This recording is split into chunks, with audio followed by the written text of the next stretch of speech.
Flamengo 1-0. Pura de inauguração desta Copa, outro sabor.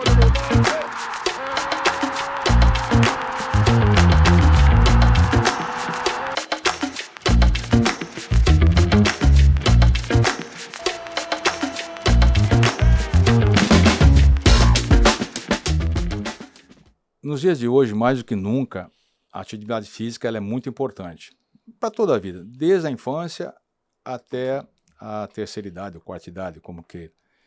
E eu vejo essa necessidade de buscar também uma saúde mental. E através do trabalho físico, essa atividade física vai te conceder aí muitos benefícios. Porque o atleta de futebol, o que é o que mais eu falo, ele tem empregado o seu esforço, o seu empenho, de 80%, em torno de 80% um empenho físico e talvez 15%, 20% ou 30% no empenho mental. Mas quando ele vai para o confronto, vai para o jogo, né, vai para a batalha, isso inverte. Eu acho para mim, e sempre falei, que o equilíbrio mental, que a gente fala que a mente é uma oficina, ela tem que estar bem ocupada, né, tem que estar bem aparelhada. E se ele vai para o jogo e ele não vai bem, ou seja, existe um conflito, um estresse diferente, todo aquele conteúdo que ele fez nos treinamentos, tudo que físico, tático, técnico, ele não vai conseguir executar, a performar de acordo do que ele é capaz. Tá? Diante disso, tem uma frase bem interessante que eu ouvi de um atleta da atualidade que diz assim: quanto mais você estiver bem mentalmente, mais o corpo vai responder. Lhe é familiar, Lula, essa frase? Sim, estamos falando aqui daquela que é considerada uma excelente empregada e uma péssima patroa, que é a mente humana. E no mundo esportivo, no universo esportivo principalmente, que você precisa de alta performance sob muita pressão, hoje não é só mais possível, sabes que é necessário você treinar também a sua mente para que ela responda dentro do campo, né? No gesto técnico você precisa responder no campo, e essa é uma das falas que a gente usa no trabalho de preparação mental. Ótimo. Lulinha Tavares eu conheço já desde o final dos anos 80, né? Nós estudamos juntos na universidade, fizemos o mesmo curso, a educação física. Então a gente tem uma história assim bem interessante, né? A gente era tá bem conservado, a gente estava bem. Apesar que o tempo foi benéfico comigo e com você também. Você está bem melhor concordo, agora, né? Concordo. Então a gente já cruzou muitas vezes o caminho, né? Nossa vida Sim. dentro e fora da bola. E ele é formado em educação física, então ele tem conhecimento também como funciona essa máquina humana que é maravilhosa, feita por Deus.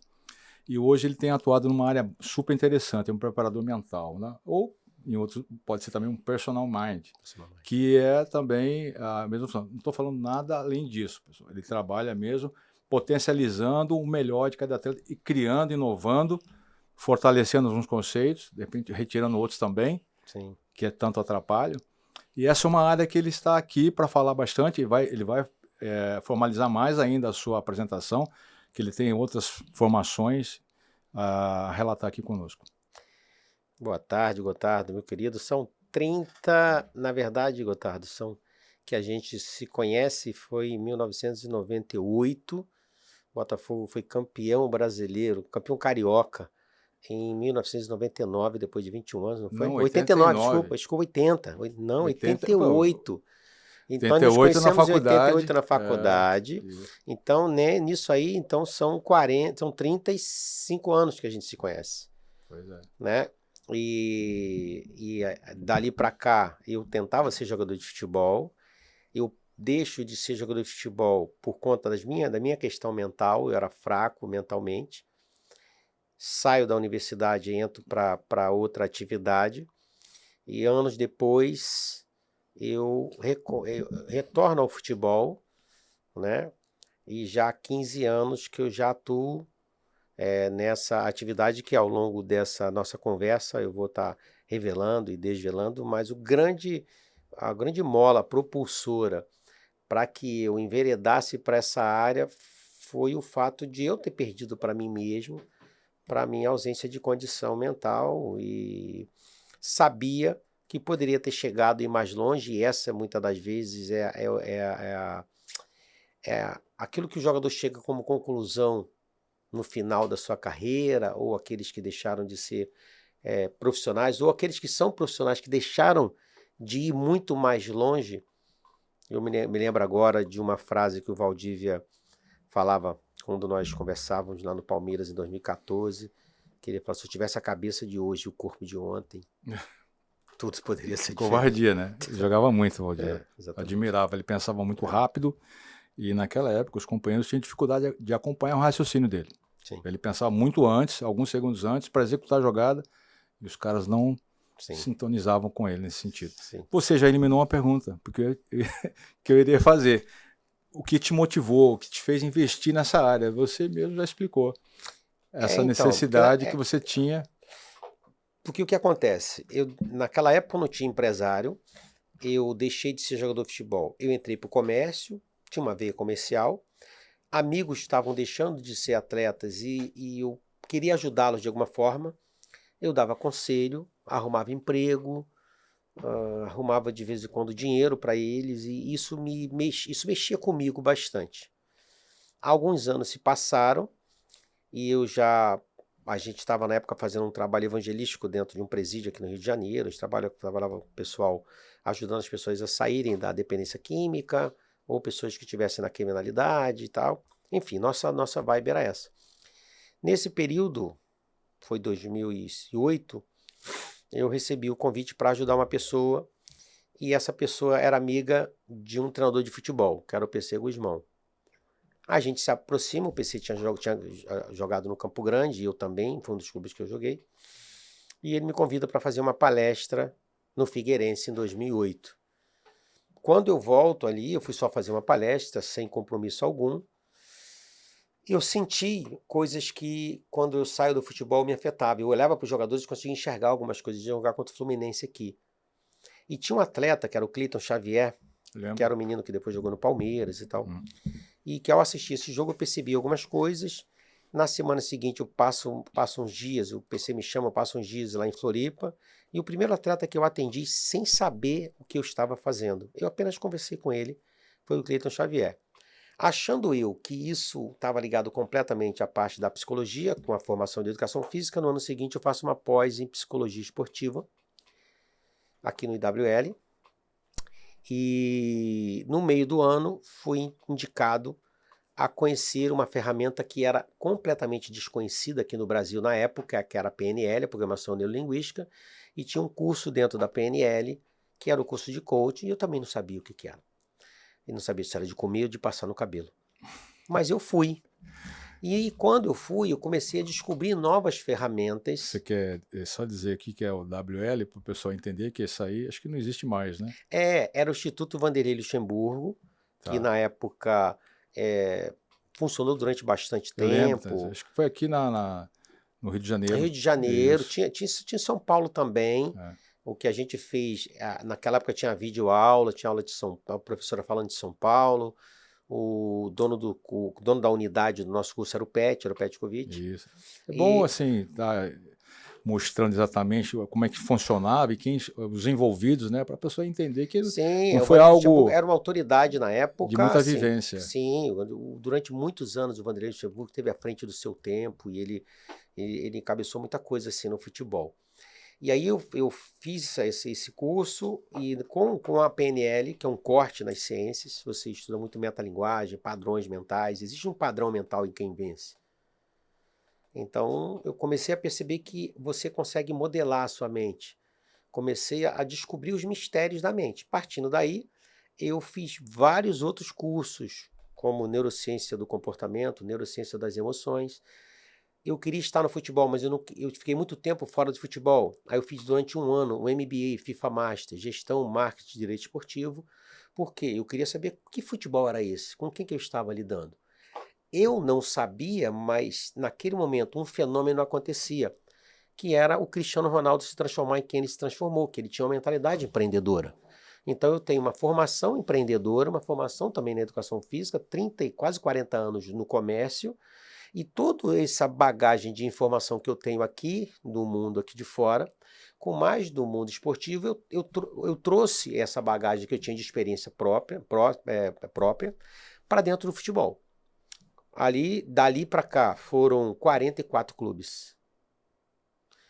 E em 2009, no Fluminense, naquela arrancada lá, time de guerreiros, eu estava lá, trabalhei durante um mês e pouco, quase 2 meses lá com eles e vivi muitas experiências. Então, deu para a gente, ao longo desse tempo, desenvolver ferramentas novas, descobrir coisas, porque eu não tinha ninguém na minha frente, Gotardo, para dizer assim ou faz de outra forma, porque eu não atuei como psicólogo esportivo, eu não quis fazer a faculdade de psicologia, eu não quis partir para essa área, já tinha profissionais fazendo isso. Da mesma forma que a fisioterapia entrou e a medicina continuou, a medicina esportiva continuou, da mesma forma que outras disciplinas entraram, você tem hoje o treinador tático, você tem o analista de desempenho, você tem o fisioterapeuta, você tem o quiroprata, você tem Fisiologista. o ser humano é interdisciplinar. Então, nesse período todo de tanta coisa evoluindo no futebol, esse trabalho eu fui desenvolvendo, e ao longo do tempo também, daqui a pouco a gente vai falar sobre a questão de um método que foi desenvolvido, e muitas experiências de muito vestiário de derrota, vestiário de vitória, times brigando por rebaixamento, trabalhei em vários clubes brigando por rebaixamento. Calma, vamos chegar lá. Tá. Eu lembro o que aconteceu com o Fluminense, eu queimei a língua. Porque eu vi o Fluminense rebaixado. Eu até estive num programa com o seu Francisco Horta. Ele falou, não, o Fluminense vai escapar. Eu falei, doutor, não tem como escapar. Porque vivemos aquele clima, aquele vestiário, a situação que estava, o grupo como é que estava, de fora, tá? Parecia que tinha uma divisão. Parecia que tinha uma divisão. Então eu não quero tá falando nenhuma besteira aqui. E aí, de uma hora para outra, aquilo foi mudando, né? Os resultados foram acontecendo. Eu lembro que a largada foi em BH. Venceu o Cruzeiro de virada, 3-2, se eu não me engano. Esse jogo. E daquele jogo, o Cruzeiro praticamente desistiu do título. Não se encontrou mais. Né? Enquanto que o Fluminense se arrancou e foi buscando resultados incríveis, né? E culminou lá com o último jogo lá em Curitiba, se eu não me engano, né? E foi ali, então, que iniciou a famosa frase, time de...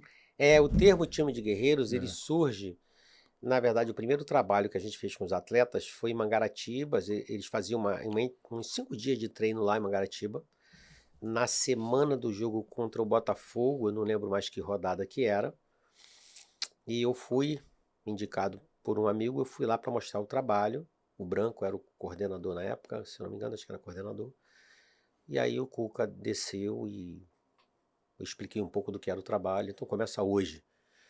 Nesse trabalho, o auxiliar do Cuca, né, o Eudes, filmou o trabalho. E ali, uma das falas que a gente utilizou, eu me recordo que a gente, foi uma ideia que me veio na hora, eu creio que uma iluminação, uma coisa, quando tudo parece que está perdido, o que eu tenho que fazer, o que eu não tenho que fazer, o que a gente precisa manter, o que a gente precisa evitar nessa hora. E uma dessas coisas que a gente precisava manter, eu lembro que a gente falou na época do que é o top of mind, que é a primeira coisa que vem à mente quando você vê uma determinada imagem. Você vê um símbolo, aí você vê aquele símbolo, Nike, esse símbolo, Apple. Aí eu pergunto para eles como que eles querem ser lembrados. A primeira coisa quando olharem para eles. Isso está gravado. Aí ele diz, manter na Série A. Não, guerreiros, time de guerreiros. Não importa a série, não importa... Até hoje a torcida diz. Pois é. E não imaginava que isso depois chegaria, como chegou, não sei, mas foi um trabalho icônico, a gente ficou mais ou menos 1 mês e pouco ali com eles, que eu trabalhava também no Ceará nessa época, porque depois eu não lembro se era 17 ou 19 anos que o Ceará estava na Série B, sem conseguir subir para a Série A. Eu trabalhava lá com o PC, vim aqui, fiz esse trabalho com o Fluminense, na verdade a arrancada foi no jogo contra o Atlético, 5 dias antes desse jogo, teve um jogo aí na quarta-feira, eles vencem o Atlético aqui de virada, ou 2-1, 2-0, não lembro.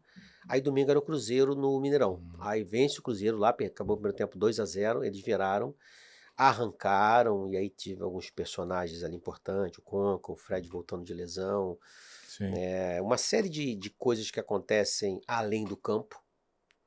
e que culminaram ali com aquela arrancada. E dentre esses elementos fora de campo que aconteceram, teve um trabalho mental ali realizado com os atletas.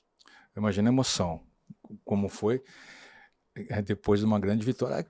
Vencer o Atlético aqui no Rio de Janeiro, eu acho até que é um resultado dentro do normal. Sim. Você virar um jogo lá em BH, no Mineirão, de 2 virar para 3, é um negócio assim assustador, né? Sim.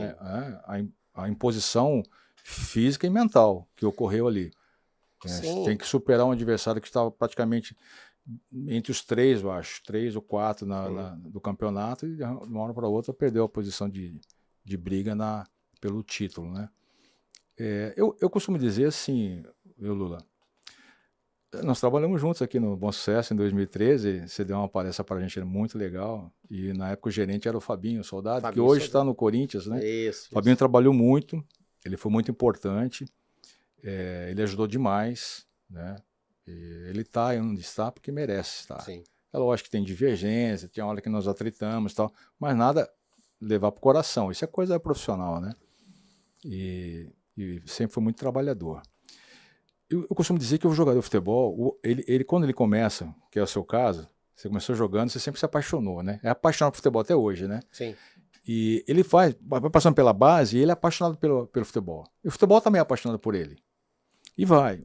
15 anos, 17, 19, 20, Copa São Paulo, não sei o quê, estreou lá na equipe principal, 20 anos, 19, 17, né?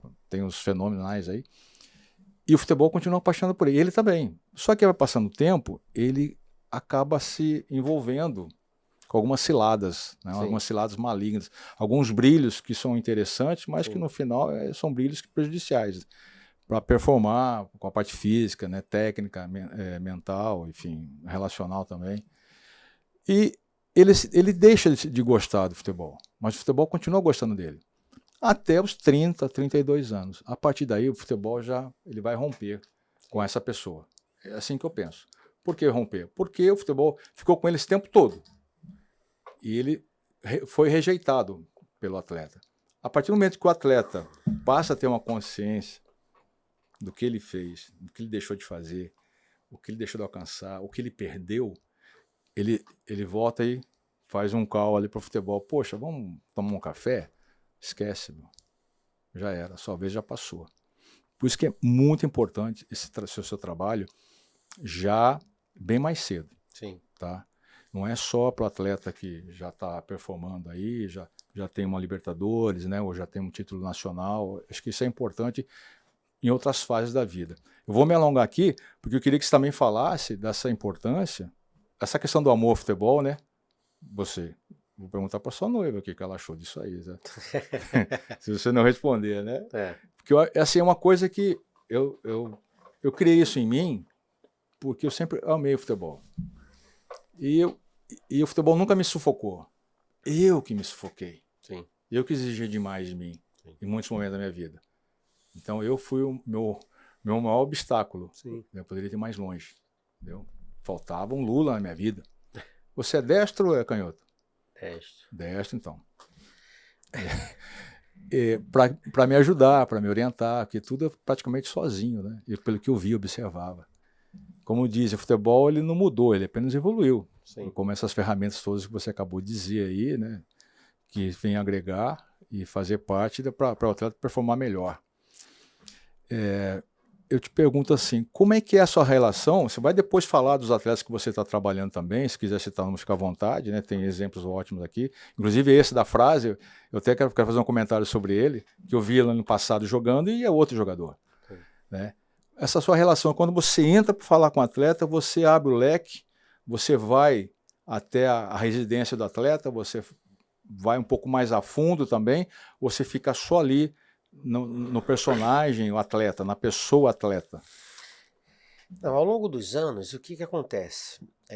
O papel desse personagem, desse profissional, na vida do atleta, ele foi como a água se espalhando, ocupando espaço maior. O que eu percebi na relação com atletas ao longo desse tempo? Ele é um pouco solitário, ele vive num grupo de 30 jogadores onde nem todo mundo é amigo, ele cada vez convive-se menos, concorda? Você viveu num tempo onde conseguia se jogar 3, 4 anos com o mesmo elenco. Então ele tem poucos amigos, ele muda muito de endereço, ele é muito pressionado, ele precisa falar, ele precisa se abrir. E olha que coisa interessante. Ao longo desses anos, eu trabalhando no clube, contratado pelo clube, o atleta sabia que eu estaria na reunião da comissão técnica. Muitas das vezes era o treinador que me levava. E quando ele confiava, ele se abria e falava da vida dele, dos problemas dele, das questões dele. Eu vou te dar um exemplo. Tem um atleta que ele estava performando mal.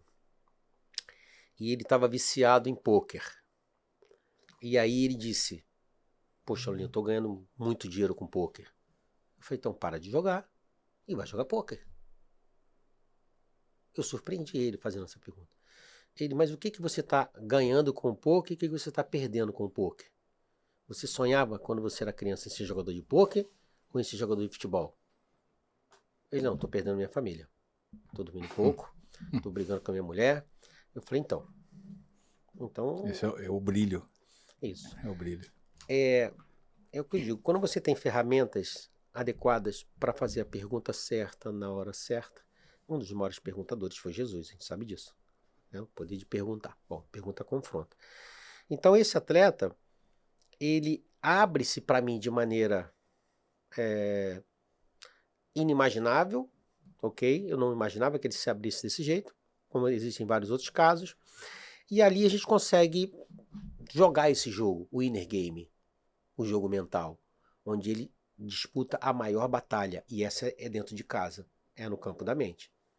Então, quando ele abre, que ele começa a falar disso, aí vem o viés da questão familiar, onde ele está casado, tem 2 filhos, tem um filho, e ele ama a família, até é muito ligado à família, então você vai ficar sem família. No final das contas, esse atleta pede ajuda, um outro personagem da família vem de onde ele estava para ficar perto dele, e esse cara volta a performar. Então, hoje, o trabalho mental, ele não se atém apenas à performance. Qual era a idade desse atleta na época? Esse devia ter uns 26 anos, mais ou menos, era casado, tinha filho, e tinha... A relação dele com o poker, ele era recente, mas ele passou, falou, cara, eu jogo muito isso. É uma febre. Não é só o poker, não. Isso aqui também, ó.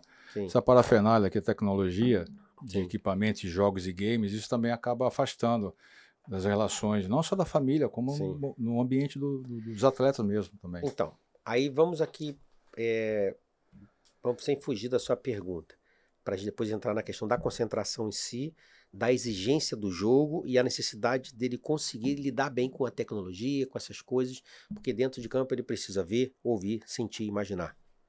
Mente e corpo aqui, exercício. Se ele passa a semana inteira em outra vibe e só muda a chave na hora do jogo, não dá mais. Não funciona. Já não funciona mais assim. Então, ao longo dos anos o trabalho foi evoluindo e hoje, onde eu atendo um menino de sub-8 do Palmeiras e um atleta da Premier League ou da seleção brasileira, a gente também trabalha, envolve o seio familiar. Sempre que possível, o atleta tem essa abertura, essa liberdade, né? A gente também trabalha a pessoa e principalmente a pessoa do atleta. É ali que a gente consegue a mudança. Para mim é o principal. Isso. Ali a gente consegue a mudança. E essa pessoa do atleta, quando ele toma consciência que aquele caiu em si, caiu a ficha, é que ele consegue mudar o jogo dele. É o único, na verdade, que ele consegue mudar. Porque o jogo, futebol, ele não consegue mudar, ele vai conviver. Então hoje o futebol brasileiro, como o futebol mundial, está completamente influenciado ou guiado pelo futebol europeu, os atletas querendo, beleza, você não vai mudar isso, é uma tendência ou é uma realidade, tu não muda isso. A pressão está grande, a pressão está em toda parte. Cara, eu vou conviver com isso. Agora, aqui eu tenho acesso. Então, respondendo a sua pergunta, não se atém apenas à performance, se atém também e principalmente à pessoa do atleta. Porque no futebol nos dias de hoje não tem mais espaço, Lula, para boleiros. Essa boleiragem, não, porque sair daqui eu vou para ali, naquela roda de samba ali e tal. Até acontece, mas isso não pode ser uma rotina, né? O cara também tem que estar fazer alguma coisa para a mente, para dar uma esvaziada, relaxar, né? E homem é diferente para relaxar como de mulher, né? O homem às vezes está aqui assim sozinho, que está fazendo nada. Fazendo nada? Não, mas o nada, ele está se reconstruindo, na verdade, né? Mas não tem mais espaço para esse tipo de profissional. Ou seja, não é profissional, né? Já foi. Então ele acaba criando alguns vícios que vão minando a sua maneira de jogar, e inclusive dirigentes também. Dirigentes amadores, egocêntricos, que não têm conhecimento, ainda nós temos bastante deles. Sim. Mas tem que acabar uma hora. Sim. Tá? E eu não sei quando, porque a partir do momento que você tem a chegada das SAFs, ela pensa dessa forma. Só que a SAF é o seguinte, um divisor de águas. Daqui para trás, esquece. Acabou a história. SAF é daqui para frente. Resultado, valores, né? Retorno. Sim. É assim que SAF é. Sim. Ninguém entra num negócio e vai ficar lembrando algo de 30, 40, 50 anos atrás. Esquece, meu, já não faz mais. Você faz parte da paixão, da torcida, mas da SAF não. Sim. Então, dirigente, para mim, tem que ser profissional e conhecer da área. Sim. Ah, eu sou dirigente de futebol, mas você conhece o quê? Você fez o quê? Se foi profissional? Não. Mas você estudou bastante sobre isso? Eu estudei, eu não estudei. Então, não tem como fazer parte do corpo, do staff, de uma diretoria. Mas isso é um outro problema, que eu acredito também que eu acho que você passou por isso, até por um certo preconceito ou resistência de alguns, Sim. né, que não conheciam o seu valor e o potencial do seu trabalho. Sim. Passou por isso? Sim. Eu passei uns 5 anos tentando explicar se o que eu fazia era de comer ou se era de passar no cabelo. Essa foi uma Engraçado isso aí, cara. Porque, inacreditável, assim, cara. Não, mas perceba, esse tabu com a parte mental e psicológica já é antigo. Não é só no Brasil. Eu atendi um atleta, por indicação de um atleta da Premier League, que foi formado na base do Manchester United, e ele disse para mim, cara, eu fui formado na base do Manchester, a gente não tem um profissional que trabalhe dessa forma lá. Então, no próprio tênis americano, eu vi um documentário outro dia chamado Federer versus Fish, onde uma geração de tênis envelheceu, eles precisavam produzir logo um grande ícone do tênis, e eles fizeram como no futebol, uma grande peneira, de 1.500, 200, 10, e fazer ali um ícone. E eles fizeram com a metodologia deles, 100% de esforço, sem choradeira, sem rota de fuga, e deu errado. Esse cara deu uma série de problemas ao longo do percurso. Então, esse tabu, ele existe, está sendo mudado, está sendo virado. Então, eu passei muito tempo tentando mostrar para as pessoas que o motivador é o motivador, e até hoje eu ouço alguns profissionais, eu ouço alguns treinadores, pessoas até experientes, com tempo de mercado. Aqui meu time não precisa de motivador. Ele olha para mim como se eu fosse um motivador, e na cabeça dele, esse personagem vai ali para motivar. Eu digo para ele, professor, o seu time pode estar motivado como for, ele não precisa de motivação. Ele precisa de controle emocional, ele precisa de equilíbrio, ele precisa de dominar suas ações, e isso ele precisa, de nível de concentração alto. Ele precisa ler o que o senhor está tentando dizer para ele, quando o senhor faz os seus gestos ali, ele precisa reagir às suas reações, muitas das vezes histéricas. Então, esse cara precisa se entender de gente. Então mudou o conceito, entende? E aí depois, eu contratei uma assessoria de comunicação para isso. Eu lancei um livro em 2014 para dizer o que era isso, para que serve, qual é a fundamentação científica, qual é a aplicação prática, quais são os resultados esperados e quais são os resultados obtidos. Ponto. Depois disso, depois de, 2019, por aí, antes da pandemia, começaram os trabalhos individuais a aumentarem muito. Hoje, praticamente, eu quase não vou a mais clube fazer trabalho, porque a minha demanda está muito grande. Então hoje o paradigma está mudando, muito ajudado pelo Cristiano Ronaldo, pela mentalidade dele. Então os atletas hoje buscam um personal, e buscam com prazer, eles falam sobre isso, falam sobre como tem ajudado eles a melhoria de performance. Então, eu posso dizer que depois de 15 anos, depois de ter passado por tudo, eu entrava escondido em ônibus, não podia aparecer, Gotardo. Parecia prostituta. O time saía quando o ônibus chegava para o estádio. Mas essa aí era em virtude da diretoria, porque atletas não tinham Não, atleta nada não, era de diretoria. boa. Era diretoria. Tipo assim, ó, o ônibus chegou, aí fica as equipes de TVs filmando a descida dos caras no ônibus. Eu não podia descer. Eu não podia aparecer. Não podia dar entrevista. Aí sabe o que se dizia? Que o vestiário é sagrado. Hoje o cara filma vestiário, o treinador falando, palestra de pressão em treinador, jogador conversando. Então, no basquete americano, o Michael Jordan filmava um vestiário em 1980 e pouco. Então, eu enfrentei todo esse preconceito. Teve gente que foi demitida por vazar um som de vestiário. Isso. Gente famosa sofreu porque é uma situação interna. E você sabe que tem uma pressão, você tem umas palavras mais pesadas, mais duras que encaixa bem. E isso gerou mal. A imprensa, parte da imprensa, canalizou mal isso aí, prejudicando o profissional e a sua família. Exatamente.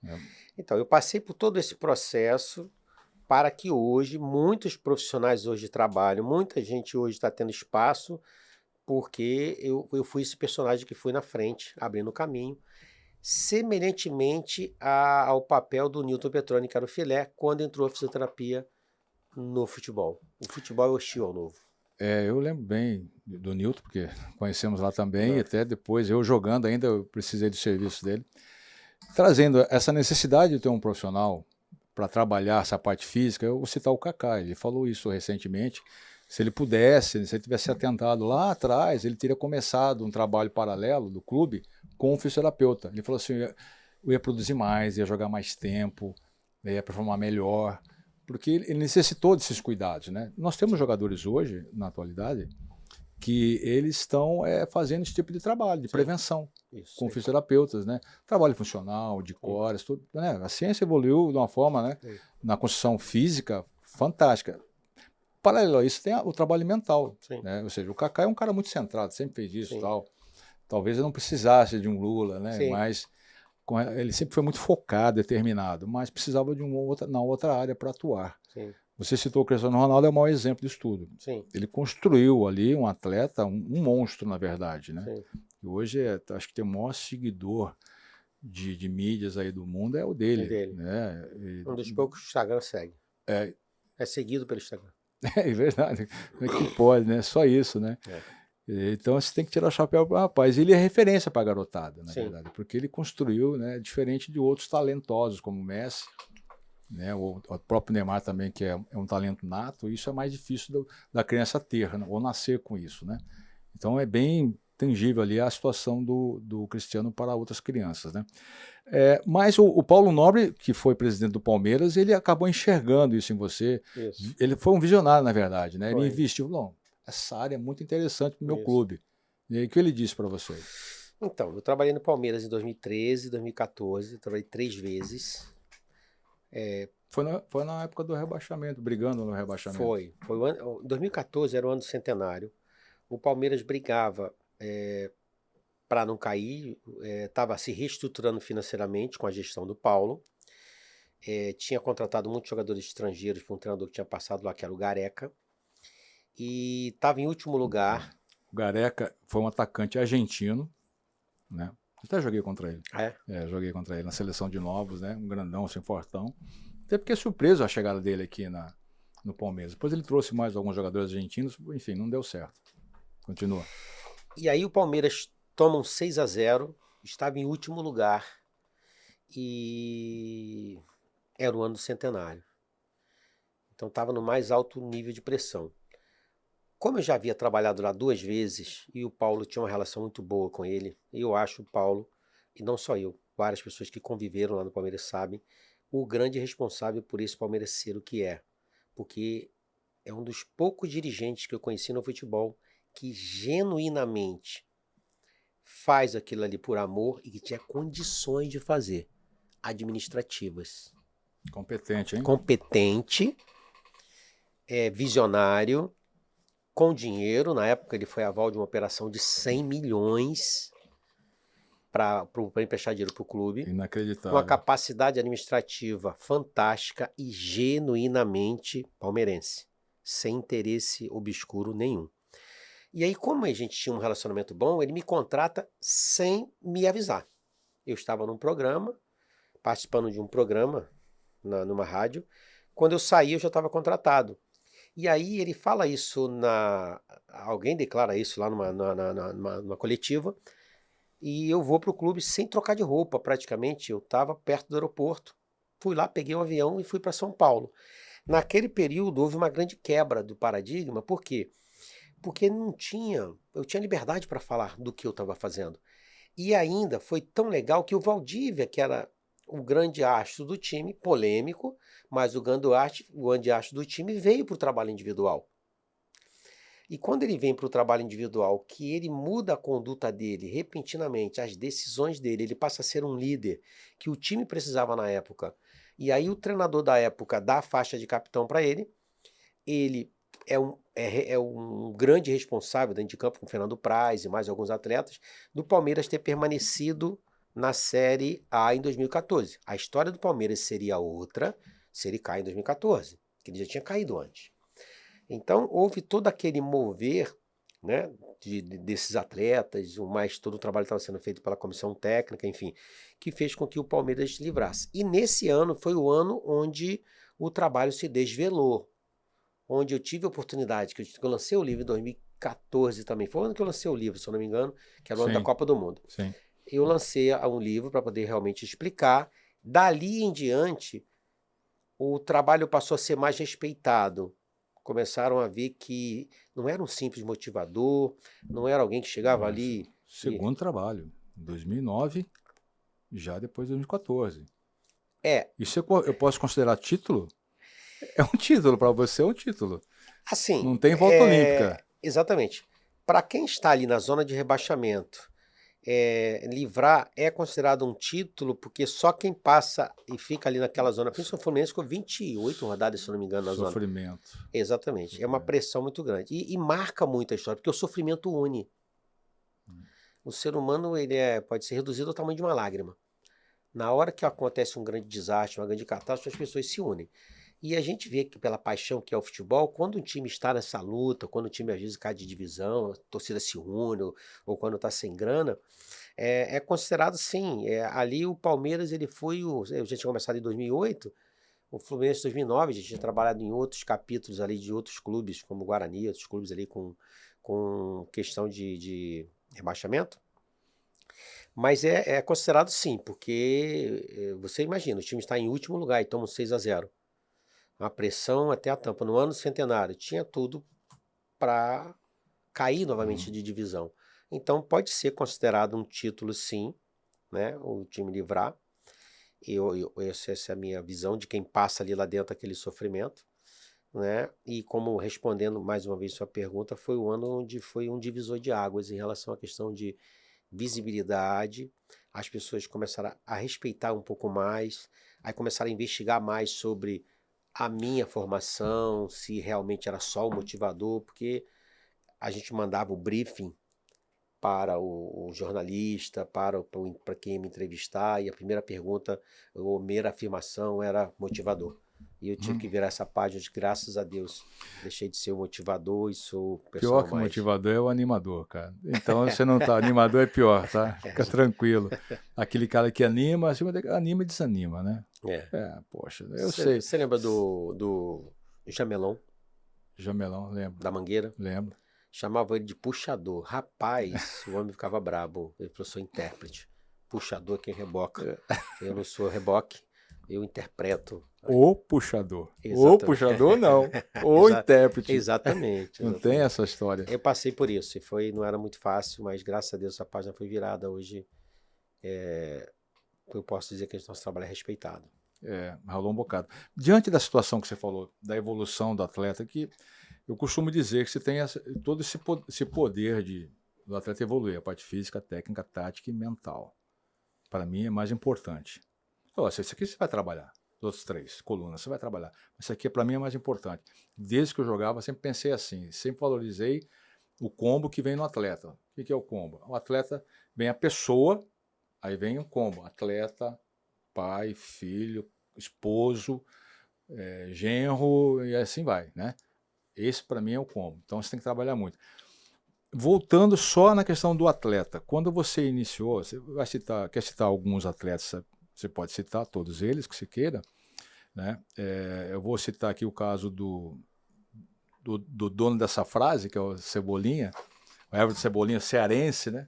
Cearense Cebolinha, que é a frase que eu falei no início. Ele, o ano passado, ele vinha jogando, cara, e para mim estava irreconhecível, porque eu lembro dele iniciando. Eu falei, rapaz, mas o que está acontecendo com esse garoto?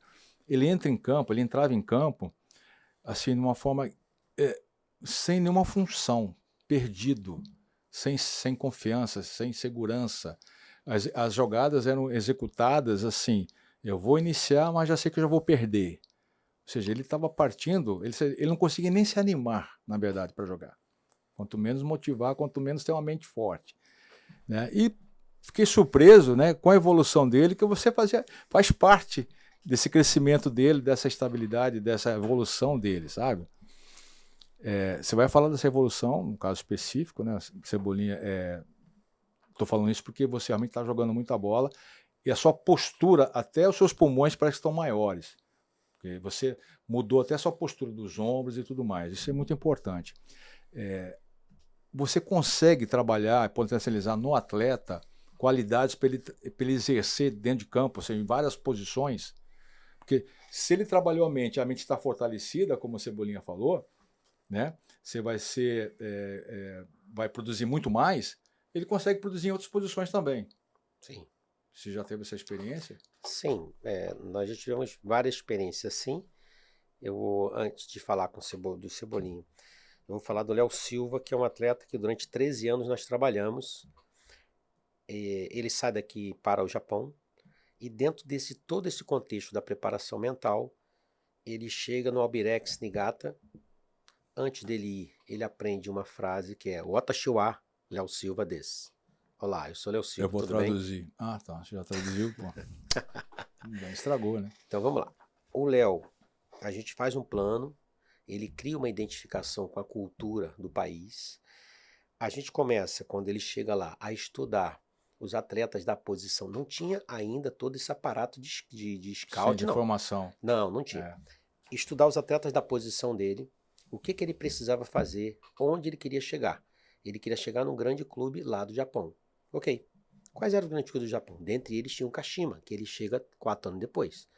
Então a gente mapeou os jogadores da posição dele e o que ele precisava fazer para se destacar. Então ele jogando num time médio, tipo aqui, América Mineiro, time médio, tá aqui.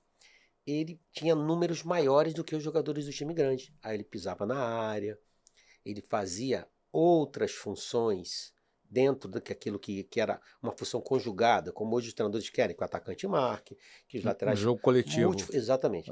Ele fazia o jogo coletivo para o time, cumpria as metas dele. No terceiro ano ele foi eleito o melhor jogador na posição no país. No quarto ano ele foi transferido para o Kashima. Fizemos outras metas quando ele chega no Kashima. O que você quer aqui?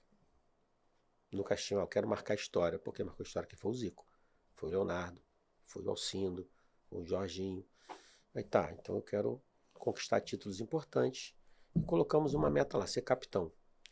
O Japão passou a dar para os atletas de fora dinheiro, mas não dava honra. Então não tinha nem foto nos outdoors dos atletas estrangeiros. Então o Léo, depois de todo aquele capítulo do Zico, que passaram outros jogadores lá, o Léo foi o primeiro capitão estrangeiro. Então ele teve essa conquista, tudo isso foi planejado, ok? Tudo isso é parte do trabalho mental. Perfeito. E aí ele ficou 5 anos no Kashima.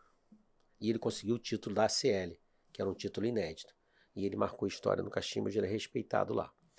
Então, voltando aqui para o Everton, que é de Maracanaú, que jogou no time do Maracanã. Então ele jogou no Maracanã antes de chegar no Maracanã. Né? E eu fui procurado por ele no final do ano passado. Não me lembro quem indicou. Sei que o Mateuzinho reforçou lá com ele. E a gente inicia um trabalho e ouve bastante o atleta. E o mérito total é dele por ter ele. Sabe quando você está com uma coisa desarrumada e você só arrumou, botou algumas coisas no lugar? É quando você se reorganiza mentalmente. Você falou que a gente ama o futebol. A gente só chega, por exemplo,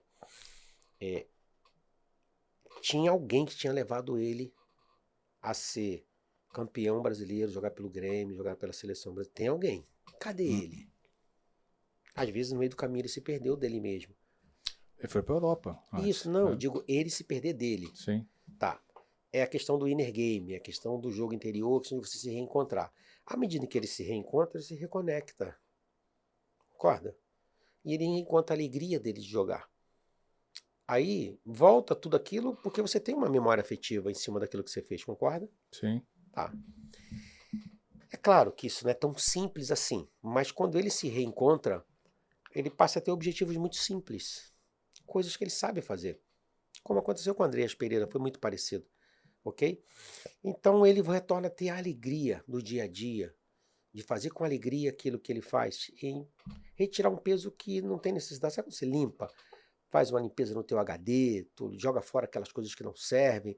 Quando tu faz esse processo de limpeza interior, é voluntário, é consciente, ele fica mais leve. Isso coincidiu com a chegada de um treinador que tinha uma relação muito próxima com ele. Foi muitas coincidências juntos ali. E aí ele ficou muito fortalecido com isso. E até pouco tempo, foi essa frase aí que ele disse, realmente é uma verdade.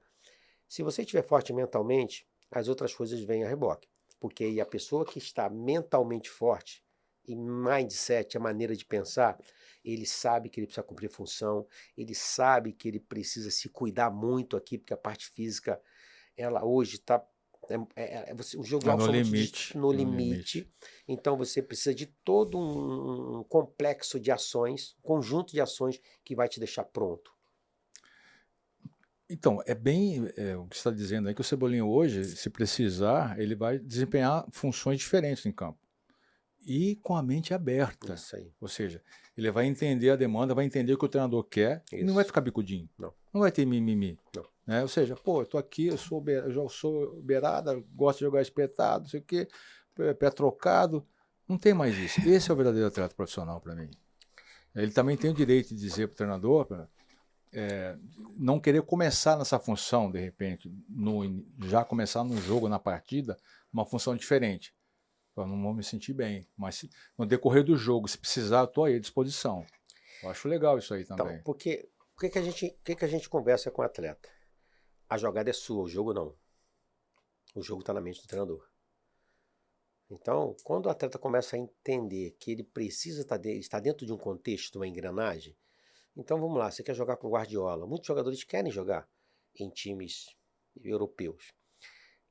Hoje você tem muitos treinadores europeus trabalhando no Brasil. Hoje você tem uma mentalidade que cada vez mais que o jogo está coletivo, não existe mais marcação individual. Marcava-se individualmente, fulano para se anular. Hoje não. Hoje o pensamento do jogo é outro. Então você, enquanto atleta, precisa entender a mente do seu treinador. Como é que ele pensa? O que ele exige? Como é que eu faço para jogar no time dele? E quando você desenvolve essa capacidade, você cria uma sinergia com o treinador. Ainda que você não tenha condições completas de cumprir aquela função, ele está vendo aquela sua boa vontade de cumprir a função. Ele não está vendo a rejeição da sua parte, não está vendo você simplesmente olhando só para você, em si mesmado. Então a gente ensina o atleta que ele precisa ser outrocentrado, centrado no outro. Porque o jogo é coletivo, muito embora ele tenha as metas dele e nós trabalhamos as metas dele. Mas isso trabalha de maneira orgânica, justamente com o time. Então, quando você consegue ler a mente do treinador, entender como que ele pensa, o que ele exige e o que o jogo exige, é um trabalho, é uma sinergia. Ele vai ver que você está contribuindo com ele, com o elenco, com o grupo, e automaticamente ele vai te dar a liberdade de você fazer aquilo que você quer, no momento que puder ser feito. Eu acredito até que o seu trabalho, o desempenho que tem esses atletas, e alguns atletas que são mais fortalecidos assim, já mentalmente, por situação própria, acho que existe uma barreira ainda que tem que ser derrubada, que justamente são os treinadores. Alguns são fechados a esse tipo de relacionamento, se torna meio ditatorial e é assim que tem que ser, pronto e acabou. Não abre um diálogo, né, uma conversa para que todos cresçam. sabe? Tem que haver transparência, né? Isso não vai afetar nada a liderança, o comando, a hierarquia de nada.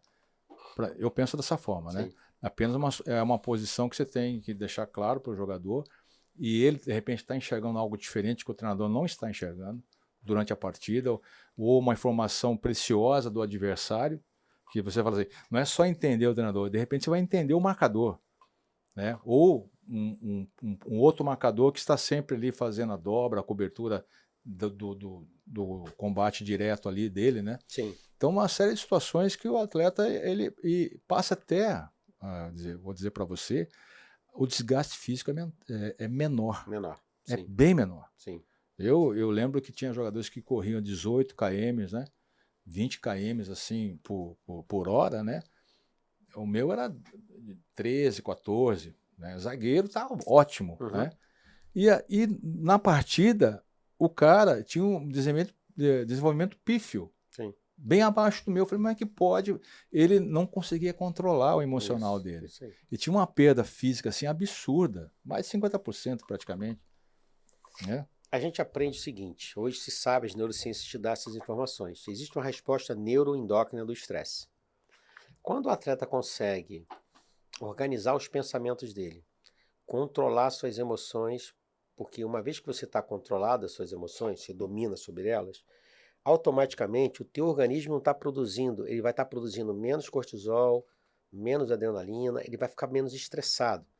Você não precisa colocar o teu corpo para trabalhar antes do tempo. É como se você ficasse despertando um alarme, um bombeiro toda hora sendo acionado desnecessariamente. Ponto. Então existem mecanismos que hoje a gente sabe que podem ser trabalhados, que os atletas podem trabalhar, e você vê alguns atletas como o LeBron James, o próprio Cristiano Ronaldo, ele utilizando uma respiração consciente, ele utilizando a canalização das emoções dele para o lado correto, para que ele não venha a tomar decisões técnicas de maneira passional dentro de um jogo, ok? Para ele não seja gerenciado pelas suas emoções, ele vai deixar a emoção no lugar certo. A Ayrton Senna fazia muito isso, isso é treinado, porque o jogo é recheado de emoções, ok? É envolvido pela paixão da torcida. Tem algo que não dá para controlar, né? Que você tem os oponentes, você tem Isso, o exatamente. campo externo. Você tem os agentes que são, hoje, você tem a arbitragem, você tem o VAR, você tem a torcida, você tem a imprensa, você tem a rede social que vão te fazer pressão. Esse termo estresse, ele vem da engenharia. É uma pressão que você exerce sobre um corpo e que você modifica a natureza desse corpo. Então você precisa de alguma forma reagir a isso. Só que você tem que consertar o avião com ele voando. Porque você não vê um médico operando com as pessoas gritando no ouvido dele. Um pai ou a mãe, bora, vai lá, acerta. Não, quieto. O médico nem opera parente. Pega o livro aí, deixa eu ver como é que é mesmo. Exatamente. Pega aí. Então, Esqueci o aqui. atleta não tem essa chance. Então, ele precisa aprender a lidar com isso. Isso é parte do nosso trabalho. Aí ele aprende a lidar consigo mesmo, a conhecer suas emoções, a conhecer como é que ele reage aos estímulos, quer seja de torcida. Então, se uma vez ele se é muito influenciado pelo que está dizendo a torcida nos comentários de uma rede social, corta. O que ganha sua atenção ganha você. Minimiza Aquilo que ele alimenta. aquilo que está alimentando. É. E aí, automaticamente, o teu corpo não vai estar somatizando tanto desgaste. Já aconteceu com você, Gotardo? De você estar assistindo um jogo sentado, quando você levanta, você está todo dolorido? Aquela tensão?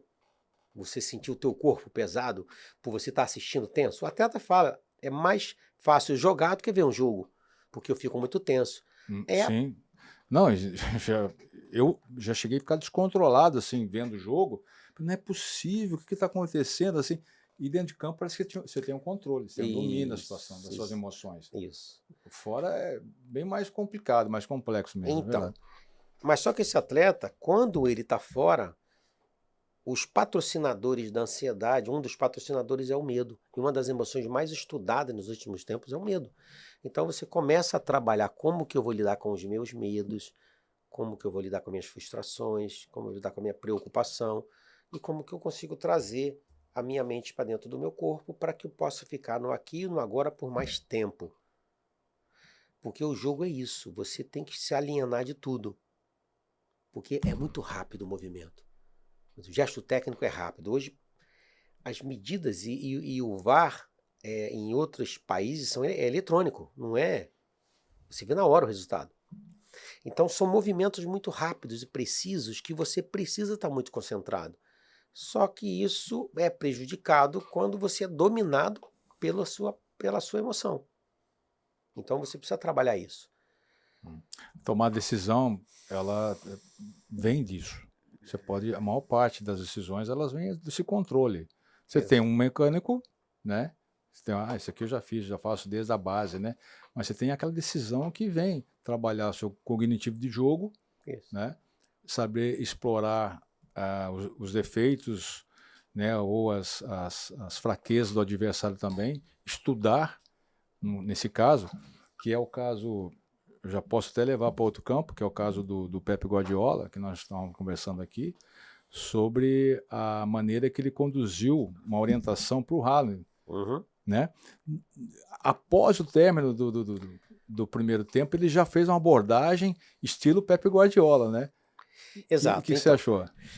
Então, você vê que o Haaland, o Guardiola poderia ter esperado, o atleta ter feito 2 ou 3 gols no primeiro tempo. O time estava vencendo o jogo, e aí um posicionamento que ele julgou que o atleta fez de maneira errada, ele chama a atenção do atleta ainda em campo. Aí quando você está olhando, você vê assim, bom, cara, esse cara não podia esperar chegar ao vestiário, o jogador sentar e ele falar com o atleta? Poderia. Mas por que ele fez aquilo ali? Por que ele fez daquela forma? Porque ele entende que é no momento que você errou, no mais próximo possível, que você vai estar com aquilo ali fresco na sua cabeça. Beleza? É o modo Guardiola de pensar. Aí você vê a reação do atleta enquanto o Guardiola está falando, que ele está ajeitando o cabelo e tal. Quando a gente está atendendo um atleta, a gente fala com ele isso. Leia a mente do seu treinador. Aquilo que é comportamento dele, não é para você, não é com você. Isso tem mais a ver com ele do que com você. Então você aprenda a lidar com um cara que é completamente posicional para você conseguir jogar no time dele, senão você não vai jogar. Não é que ele vai te tolir, é que ele vai usar de você isso aqui para o desempenho do time que ele monta.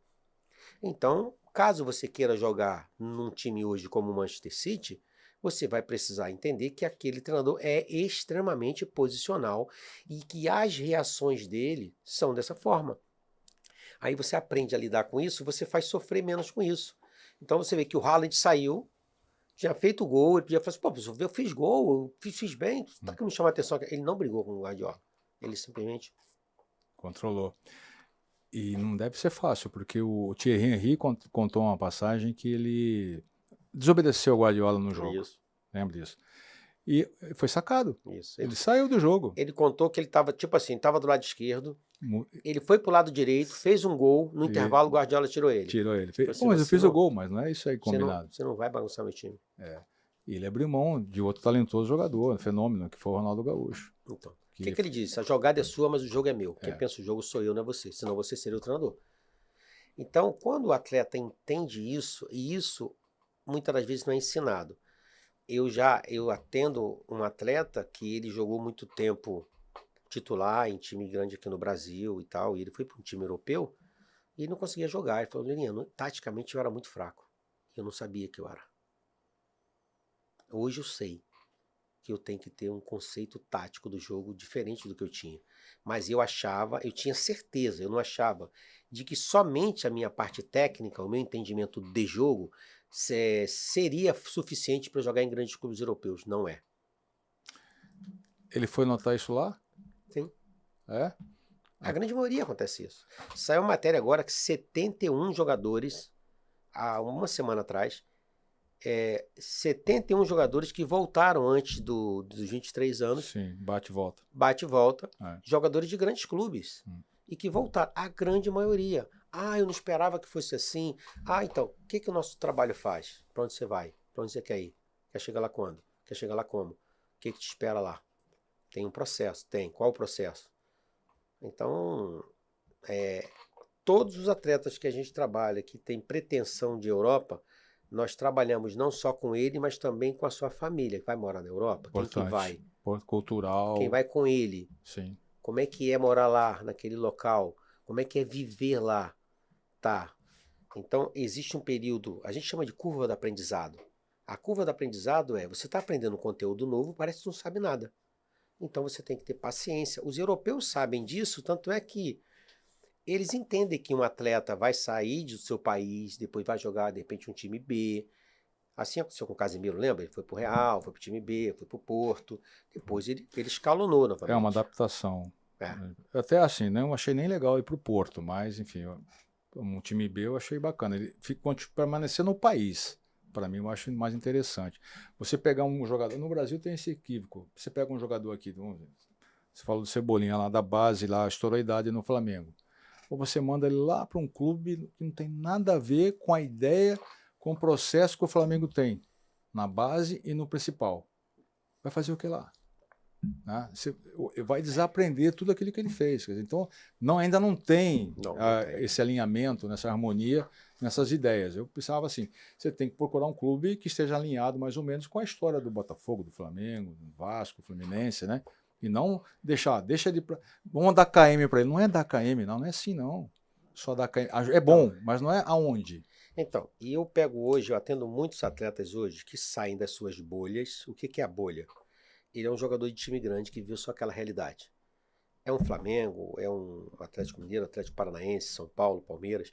Ele viveu a base toda ali, ganhando campeonatos, jogando em times mais fortes. Com algumas facilidades até, né? Exatamente. E esse atleta não foi preparado para viver a transição na cabeça dele, de quem está com ele, até de quem está cuidando da carreira dele. Ó, você vai sair daqui, você vai para o time da Europa, você vai daqui. Cara, o processo não é esse, não é essa a regra, essa é a exceção. Então, a regra é, você precisa de alguma forma de minutagem, você precisa aprender o jogo, você precisa viver o jogo. Quando um atleta que a gente está trabalhando, ele sobe profissional, de cara, caneta e papel na mão, você é um aprendiz, tu é um estagiário, você só vai para lá aprender. Se der para jogar, tudo bem. Se não, aprende. Olha, você vai jogar com jogadores que jogaram Copa do Mundo, jogaram na Europa, aprende movimentação de jogo, treino, como é que esse cara encaixa, como é que ele marca, como é que ele pensa, como é que ele age. Senta e almoça lá na hora da refeição, não fica do lado dos teus colegas do Sub-17, fica do lado do cara mais experiente, escuta ele, cara. Ele vai te dar conselhos importantes, você é estagiário. Às vezes intimida um pouco, né? Ele fica meio assim receoso, acha que vai ser rejeitado. Ficava, mas hoje não. Hoje o menino pode ter acesso, os caras... mas às vezes é o seguinte, o cara fica receoso e às vezes aí é questão mental. A mente busca o conforto. Entende? Não? E é confortável ficar perto de um menino que fala a língua dele, que está ali iludido com aquela questão de estar ganhando mais dinheiro do que ele viu antes. Então ele é ensinado dessa forma. Esses atletas, como eu disse para vocês, já tem alguns casos que eu atendo de há algum tempo. Eles saem emprestados ou não de um clube grande e ele vai para um time médio aqui do Brasil, daqui a pouco ele retoma a caminhada dele. Por que ele retomou? Porque ele entendeu que assim, ó, os scouts analisam isso aqui. É como dizer, eu vou pontuar no Cartola, eu preciso ter minutagem, eu preciso ter tantas ações de jogo, eu preciso ter tantas finalizações, passes decisivos, então eu tenho que ter números. Esses números eu posso fazer aqui ou ali. No final das contas, aí eles querem jogadores minutados, jogadores com experiência na divisão tal, que tiveram essas ações aqui, que pode atender isso aqui que o treinador quer. Que tal treinador quer, de tal time europeu, ou seja lá de onde for. A gente trabalha dessa forma. Dentro do campo técnico, essa informação é muito preciosa para o atleta, né? Para essa evolução dele toda, né? Tá trocando informações, buscando referências dos ídolos, né? De atletas que estão aí sobressaindo no mercado, seja no clube ou seja na seleção. Isso antecipa, né? Essa maturação. São poucos que fazem isso, né? Eles ficam muito pensando em viver os prazeres da vida, né? Mais essa parte tecnológica que fica à disposição. Você citou até um exemplo aí do que acontece fora do campo, que é a questão do Cartola. Olha só, você tem um lado bom, né, que ele criou ali o desafio, e tem um lado que não é muito agradável, não. Já vi jogadores, durante a partida, não querer fazer uma falta, ou fazer uma posição ali determinada, bom para o time, que ele seria punido com cartão amarelo, possivelmente um vermelho, porque ele ia perder pontos no Cartola. Quer dizer, isso aí também isso já é o cúmulo para Sim, mim, tá? é, Ou seja, isso é passivo de multa, multa no bolso, sim, tá? sim. Desde que seja comprovado, né, o pensamento dele, a atitude dele foi comprovada, tem que ser punido, isso aí, não pode passar em branco, né? Sim. Mas é uma situação bem... São situações atípicas, não são, vamos dizer, isso não é uma regra. Eu peguei o gancho, Sim, tá? então. Peguei o gancho, você deixou Não, a mas bola é importante, quicando aí, eu chutei. é importante você. Porque nem sempre tu sai jogando, né? Às vezes tu acaba chutando. Não, você tocou para mim, pô. Então, assim, a gente trabalha o atleta de forma individualizada, personalizada, e inserindo ele dentro dos contextos, ajudando ele. Já que ele quer se inserir lá, ele precisa estudar. Por isso que eu digo, o futebol deixou de ser uma atividade profissional, é uma maneira de viver. O grande legado do Cristiano Ronaldo para essa geração nós chegamos agora na geração dos superatletas. Atletas que têm a mentalidade empreendedora, que estão dispostos a investir tempo, recurso, em suplementos, em pessoas, em equipamentos, para se manterem no mais alto nível por muito tempo. Então esses atletas que têm 24, 25 anos hoje, no retrovisor deles está vindo uma geração de atletas altamente treinados. Eu faço parte, eu conheço vários atletas, estou atendendo vários que têm 16, 17, 18 anos, que já fazem trabalho com core, já fazem trabalho de fortalecimento, já tem uma alimentação diferenciada, já tem um sono balanceado, já tem uma consciência de onde quer chegar, já estuda futebol, já aprende outra língua. Esses caras, e nós temos uma expectativa boa para a próxima geração. Essa sua observação, sua análise, ela está assim, pulverizada no Brasil, você está falando de vários clubes, por Brasil afora, Sul, Nordeste, Norte, essa sua observação que vem acontecendo? Assim, ou está mais aqui na região Sudeste? Não, de uma maneira geral, porque as SAFs vão estar impulsionando isso, porque quando vem lá o Grupo City, os atletas estão procurando entender como é que esses caras chegam, como é que eles chegaram, como é que eles chegam. Então eu tenho um grupo de empresário que me contrata para eu atender alguns atletas da base. Perfeito. Então a BMS é uma das empresas, a maior empresa, vamos dizer, a empresa que mais investe hoje no nosso trabalho é essa empresa.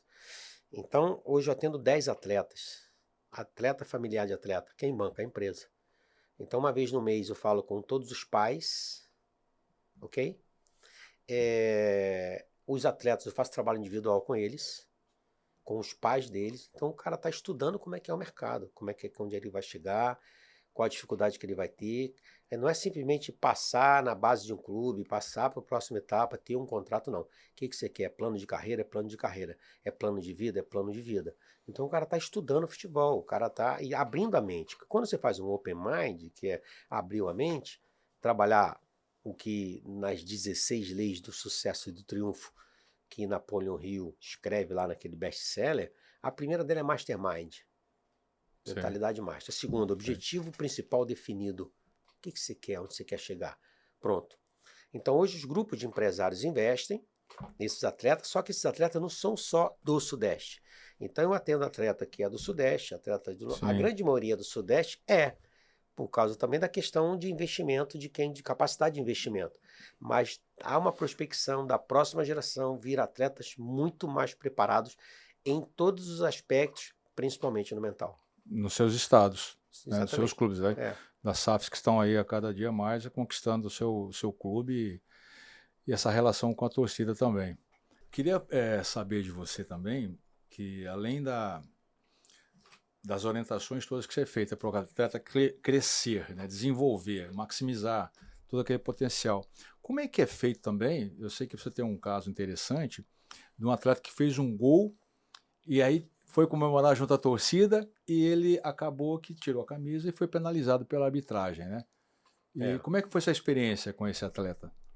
Bom, na verdade, ao longo dos anos, a gente foi trabalhando com vários grupos de atletas e tinha não sei se você lembra, um hábito dos atletas fazerem o gol e lá na alambrado e balançar o alambrado com a torcida. Subia o alambrado. Isso. Então, eu trabalhava num elenco onde esse time estava classificado para as finais e estava no segundo turno. E aí eu fiz uma pergunta no trabalho que a gente estava fazendo em equipe lá com os atletas, quem queria jogar final? Todo mundo levantou o braço. Falei, tudo bem. Aí mostrei o lance. deles lá, e o árbitro ficou esperando. Amarelou todo mundo. Aí um deles falou assim, tu tá falando isso porque tu nunca jogou bola. Pegou Eu falei, pesado com você, hein? "Nossa, Pegou pesado. Que posição que você jogava mesmo? eu era atacante. Eu era temperamental. É. Eu não tinha pavio na época. Ah. Tem gente que tem pavio curto. Eu não tinha, meu Pavio apelido era Rambo. embutido. Meu apelido era Rambo. E quando ele falou isso, bateu lá na tampa, né? Ah. Você fala isso que você nunca teve lá dentro. Que negócio com chupou laranja com quem? É. Eu falei, tô falando exatamente porque eu estive lá dentro. E porque eu me perdia por causa disso aí. Então, deixa eu falar uma coisa pra você. Resposta. Se você quer jogar final, você tem que fazer o gol. E a gente ensaia a comemoração aqui, ó. Agora, se você faz isso na semifinal, se você faz isso na final e você já tá com o amarelo, tu é expulso, cara. Então, você quer ser campeão com o time ou você quer prejudicar o time? Então, eles fizeram a discussão. Aí, nisso, a gente fez uma dinâmica. O que a gente tem que manter e o que a gente formou 2 grupos. Um grupo manter e outro grupo evitar. O que a gente tem que manter para a gente ser campeão? Jogamos no primeiro turno, estamos no segundo. E o que tem que evitar? Tem que evitar isso, evitar falar com reclamação, tomar cartão de bobeira no início do jogo, porque senão no final do jogo o cara é expulso, perde um jogador importante, comemorar o gol entre nós. Tem que manter. Fez o gol, comemora entre nós. Fez o gol, comemora entre nós. Então você cria esse comportamento. Aí ele diz assim que aquela explosão de emoção eu tinha que sentir. Eu falei assim, não, cara, eu não preciso o avião cair para a coisa acontecer comigo. O piloto do avião, ele não precisa que o avião caia para ele treinar. Ele treina aquilo antes. E aí a gente viu o exemplo do John Kennedy, por exemplo. Ele faz um gol, ele sai correndo, explode de emoção, realmente um momento ímpar na vida dele, depois de tudo que ele viveu, um momento ímpar na história do clube, mas estava no primeiro tempo da prorrogação de uma final. Você imagina se depois dessa expulsão o time adversário vira o jogo, ou se empata o jogo e vai para o pênalti, ou se vira o jogo e o time perde.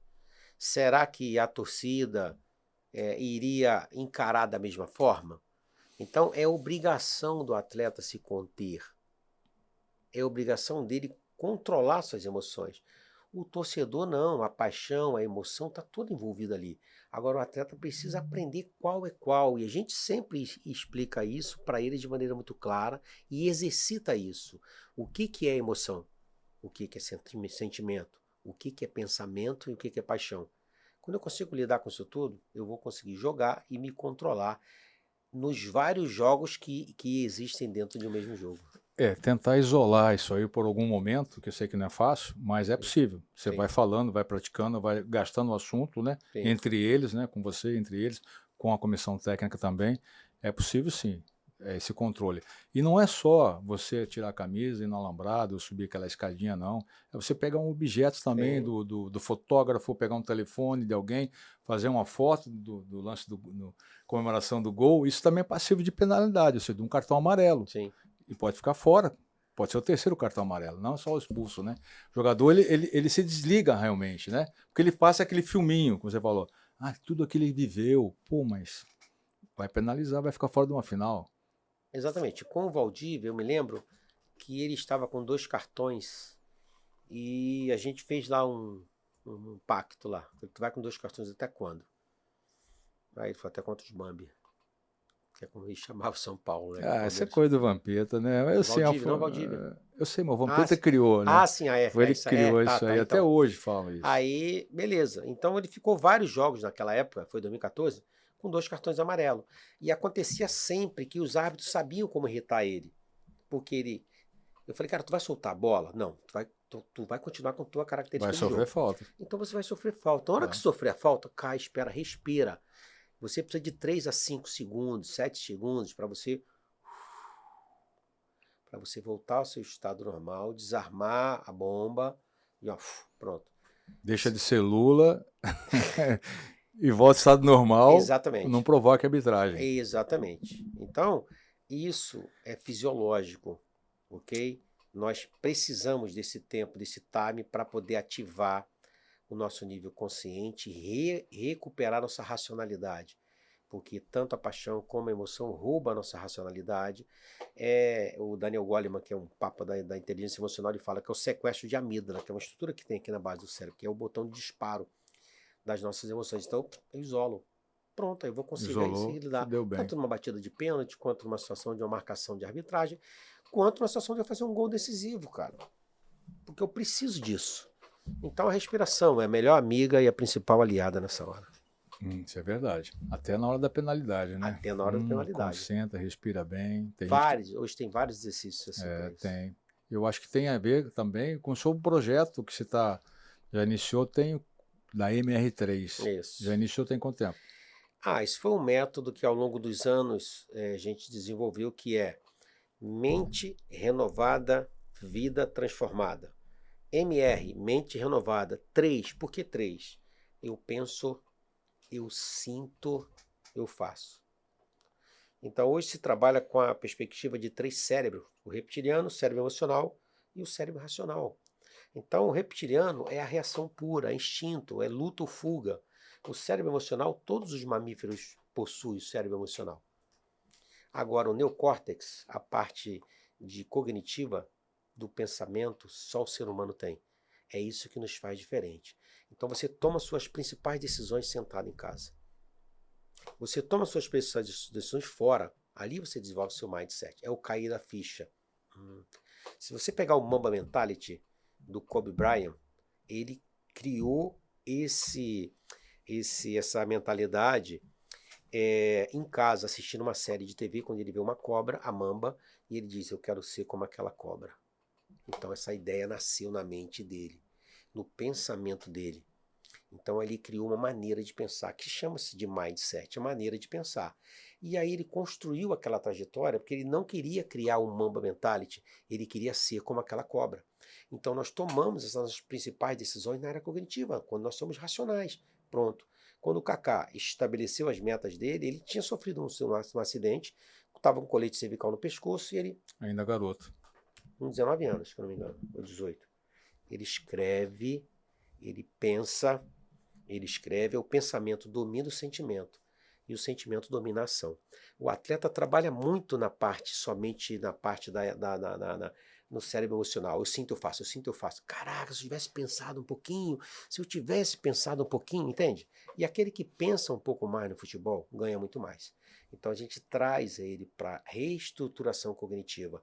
Eu penso, eu sinto, eu faço. Às vezes você muda um gesto técnico, a batida na bola do atleta, que às vezes ele está automatizado no errado. Como ele já faz isso há muito tempo, ele não tomou consciência. Quando ele toma consciência, ele muda.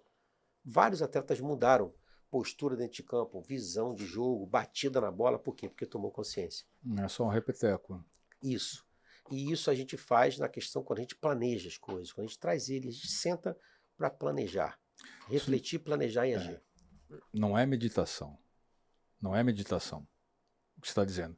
É um estudo, é um planejamento. A meditação também é utilizada como uma das ferramentas. Mas não. Exatamente. Deixar claro para a turminha que está nos assistindo aí, porque achar que fica ali meditando. Não. Porque também a ciência está dizendo que a pessoa que entra em oração, ela tem assim uma área pré-frontal, aqui frontal, né, que é uma irrigação, aumenta, né, ou seja, o nível de sangue na região e te traz assim uma condição de aumento de sabedoria, de decisões e tudo mais. Acho que tem a ver com isso aí. Lógico que a pessoa está pensando, está focada no negócio, mas não é meditação. É um estudo mesmo, a avaliação das circunstâncias. E a própria meditação em si, ela não tem um cunho religioso, nem espiritual. Então você vai diminuir a tua frequência cerebral, os teus pensamentos diminuem, porque influencia geralmente no teu metabolismo, ok? Sim. Então você está pensando menos, você tem um padrão de onda cerebral para isso, você repousa, descansa, teus níveis de produção de adrenalina, diminuição de cortisol. Você assim, quando você entra no modo luta ou fuga, você ativa o sistema nervoso, chama de resposta neuroendócrina do estresse. O fígado começa a produzir glicogênio, você começa a produzir adrenalina, o lábio resseca, o pulmão ventila. Desgaste. Desnecessário. Tá. Se você sobrecarrega o teu sistema, quando chega uma hora, você pode ter as crises. ok? Então a ideia é, eu preciso ter o meu, que a gente chama de CCC, Central de Comando e Controle, tem que funcionar bem. Existem maneiras para isso funcionar. Então, quando a gente senta com o atleta, a gente fica uma hora, em média de uma hora conversando, a gente vai trabalhar todos esses processos. Para quê? Onde é que você quer chegar? Aqui? Tá bom, existe um caminho para isso, não tem? Então pronto, a gente vai traçar. Então, quando ele está fazendo isso, ele está completamente utilizando a racionalidade, o pensamento. E, pô, fantástico isso aí, cara. Pô, você está criando um monstro do bem. E como faz para ter contato, falar com você, tá aí se aprofundando mais nessa sua ideia, nesse seu projeto? De que maneira? Pelas redes sociais? O principal contato hoje é a rede social. Minha rede social é Lulinha Tavares 01, é Lulinha Tavares 01. Lulinha Tavares. Lulinha Tavares, né, que é o meu nome, Lulinha Tavares 01. É o meu principal contato do Instagram, que é a minha rede que eu estou utilizando mais agora. O MR3 é o método. Esse ano nós estamos, já está em processamento, o MR3 Academy, que é a Academia da Mente, onde nós teremos também trabalhos cognitivos, trabalhos com profissionais, com outros profissionais, todos trabalhando para a saúde mental e a performance mental, que é importante entender. Está se falando muito de saúde mental, mas saúde mental é para a pessoa comum. Alta performance tem nada de comum, não tem nada de saúde, é performance, é pressão, é outra vibe. Então a gente vai trabalhar com a saúde e a performance mental. Então a gente vai ter terapeuta trabalhando, psicólogo trabalhando, o trabalho da performance mental, o trabalho cognitivo, o trabalho da mentalidade empreendedora, que é a mentalidade do Cristiano Ronaldo. Todos esses profissionais trabalhando para a mente, que é o MR3 Academy, que agora em 2024 está chegando. O atleta veterano, nessa maneira que você está dizendo agora, ele se encaixa perfeitamente nisso daí, porque o passar dos anos ele traz algumas perdas, Sim. né? E ele consegue ainda ter uma sobrevida, ter ainda uma prorrogação de carreira com isso, melhorar sua mecânica, né, de movimentos. Consegue, porque dependendo da idade, às vezes ele com 30 anos de idade consegue. Tem atletas... 35. Nessa idade, 35, na idade de 35 anos, 34 anos, esse cara já tem pouco mercado. Ele vai ter assim, a experiência dele, que vai contar muito, e ele vai conseguir se aproveitar melhor. Então, quando a gente vai trabalhando as transições de carreira, quando o cara vai chegando aí no final da carreira, ele vai olhando e vendo o final da carreira, isso vai deprimindo ele um pouco. Né? Por outro lado, ele tem toda uma bagagem com ele, que os treinadores querem esses caras mais experientes para comandar os mais jovens, e ele vai utilizar coisas que ele não utilizavam. Então, eu já atendi atleta com mais de 30 anos que nunca queria ser capitão, que não quero me envolver com isso, cada um faz o seu. Esse cara virou capitão. Ele tinha uma capacidade de liderança muito grande que não queria, era subaproveitada. Aí entra a questão da mentalidade, da mudança de mente, dele criar essa mentalidade para ele, dele assumir isso para ele, verbalizar mais quem ele é, quem ele pensa, falar um pouco mais, e ele tem bagagem para isso, se utilizar melhor e certamente ter mais tempo de contrato, mais tempo de carreira. E até pensar o pós-carreira. Na transição, né? Transição. Ocupar ali uma situação bem interessante no clube.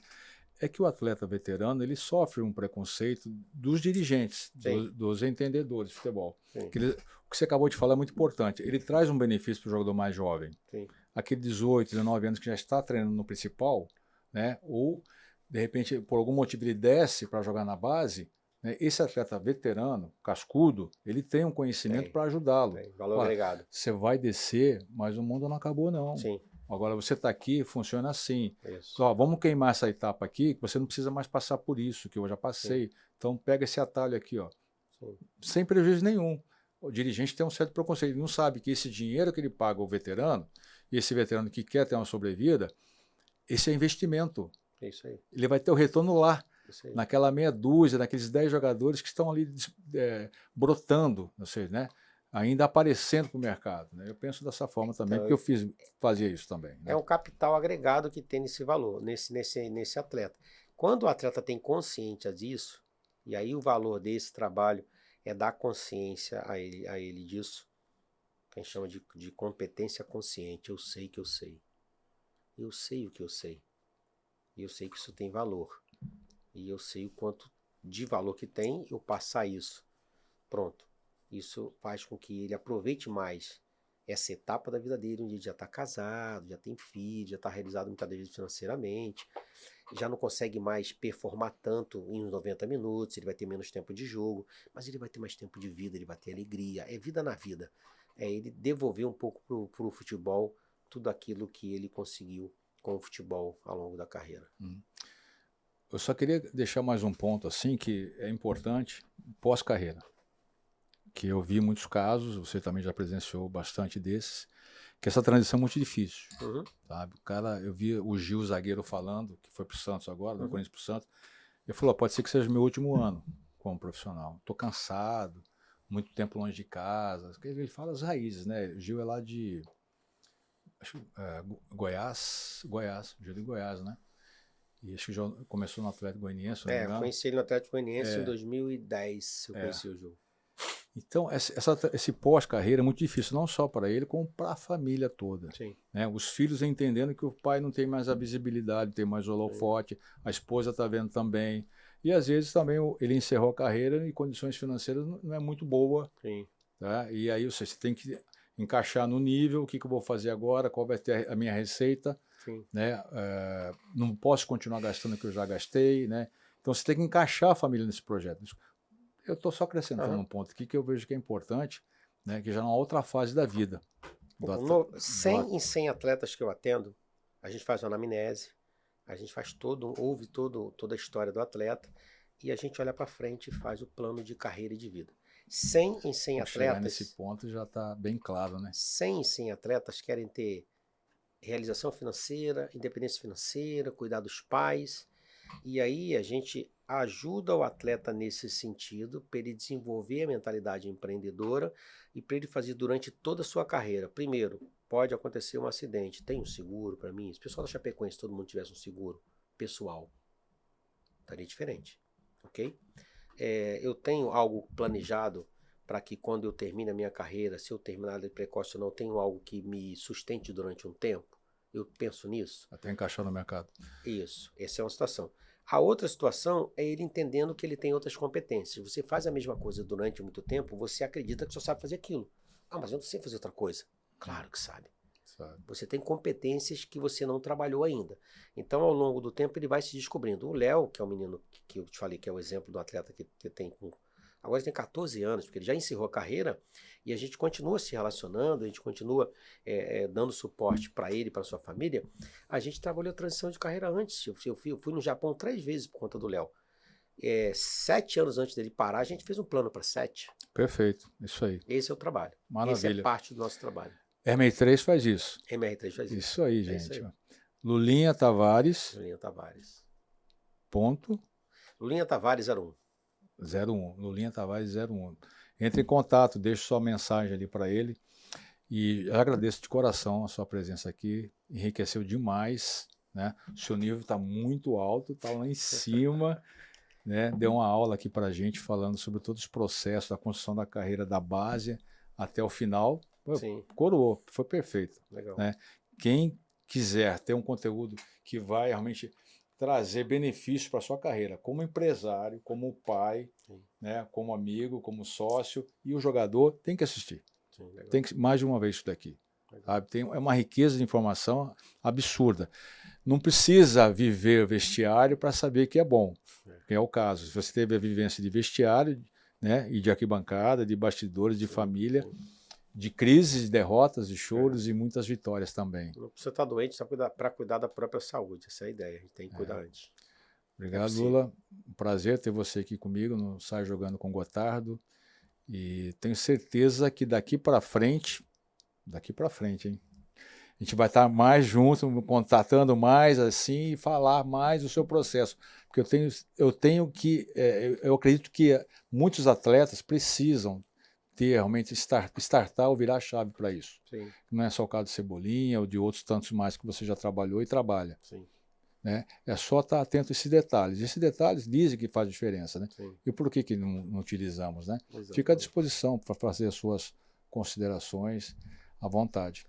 Eu quero agradecer estar aqui com você, que é um amigo, alguém que tanto tempo já que que a gente tem de amizade, já estudamos juntos, trabalhamos juntos em alguns momentos. Temos essa amizade de longa data. Quero desejar aqui que você sempre saia jogando aqui com muita elegância, como sempre, trazendo convidados aqui que possam estar agregando, e que Deus abençoe muito a sua vida. Amém. E que esse conteúdo que a gente trouxe aqui possa contribuir de alguma forma para atletas e aquelas pessoas todas que estão envolvidas aí com esse mundo tão fascinante aí do futebol. Quero agradecer. Isso aí, chegou para ficar. Beleza. Obrigado, gente. Ó, curta, deixa sua mensagem, comente, mensagem construtiva para mim, para o Lulinha, a gente vai receber, tá? De coração. Forte abraço a todos. Flamengo 1-0. Pura de inauguração desta Copa do